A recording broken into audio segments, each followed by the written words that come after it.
মহিলাদের medical college খুলুক। ফেসবুকে কোন মেয়ের সাথে অবৈধ সম্পর্ক হয়েছে, কোন মেয়ের সাথে বিবাহের আগে কোন সম্পর্ক থাকা, অতিরিক্ত কথা বলা, অপরিজনের সাথে যোগাযোগ করা, এটা হারাম। টোটাল শুরু থেকে শেষ পর্যন্ত সবগুলি হারাম। ওয়ালা তাকরাবুজ জিনা, এগুলো জেনার কাছে যাওয়া। মাঝে মাঝে টেলিফোন করা, বল এটা জেনার কাছে যাওয়া। এটা একদিন ওর সাথে রসিকতা, আমোদ ফুর্তি করা, আর তারপরে দেখা সাক্ষাতের সুযোগ, আর তারপরে কত কি করিয়ে দেবে শয়তান এইভাবে। এই জন্য আল্লাহর কাছে তওবা করেন, আল্লাহকে ভয় করেন যে এই অবস্থায় মরে গেলে আল্লাহর কাছে হিসাব দিতে পারবেন না, জবাবদেহি করতে হবে। এবং আপনি টেলিফোন নাম্বারটা পাল্টে দেন। ভালো পরামর্শ যে হইতে পারে যে আপনি টেলিফোন করছেন না, কিন্তু ওই দিক থেকে বিরক্ত করা শুরু করেছে, এটা হয়।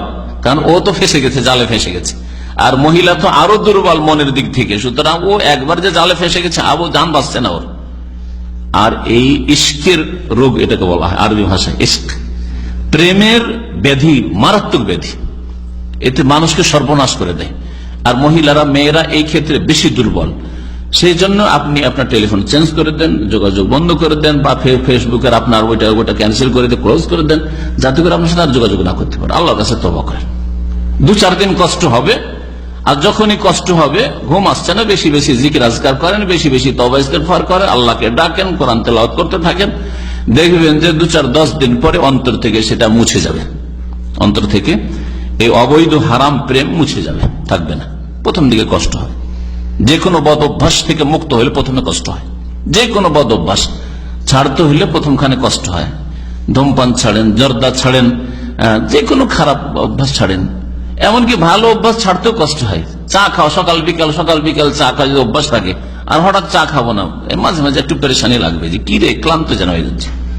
চা আসে না, খাই মিটে না মনে হচ্ছে। আসতে অফিসে আসতে এক কাপ চা আসবে, ভালো লাগবে, কফি আসবে। তো অথচ এগুলো খুব খারাপ অভ্যাস নয়, জায়েজ অভ্যাস। তারপরেও সেটা ছাড়তে প্রথমখানে একটু কষ্ট লাগে, কিন্তু 4 দিন ছেড়ে দিলে কোনো ব্যাপার না। জি, আমাদের এখানে সবকিছু থাকলে এমন করেছে, মাঝে মাঝে 2-3 দিন চলে যায়। এই জন্য চাই না, কখনো খাদেমদের কাছে চা চাইতে যায় না। যদি নিজে থেকে দিয়ে দিল ঠিক আছে। 2বারের বেশি, সকালে একবার, বিকালে একবার, 2বারের বেশি যদি আসে তখন না।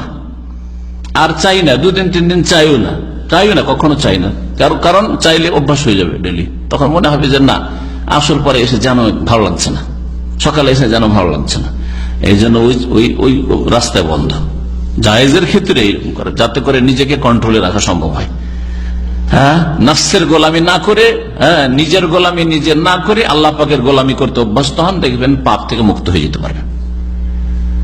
মানুষ যখন নফসের গোলামি শুরু করে, নিজের গোলামি নিজেই করে, তখন বন্দী হয়ে যায় নিজের কাছে, নিজের নফসের কাছে, নফসে আম্মারার কাছে, পাপিষ্ট মনের কাছে।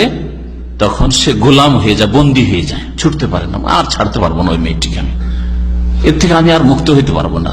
জর্দা তামাক ছাড়তে পারবো না, বিড়ি মারা ছাড়তে পারবো না, হস্তমৈথুন ছাড়তে পারবো না। সব ছাড়তে পারবেন, আল্লাহর গোলামি করতে হবে। দুনিয়ার সমস্ত গোলামি থেকে বন্ধনকে ছিঁড়ে ফেলতে হবে। আমি কারো গোলাম না, আল্লাহ পাকের গোলাম।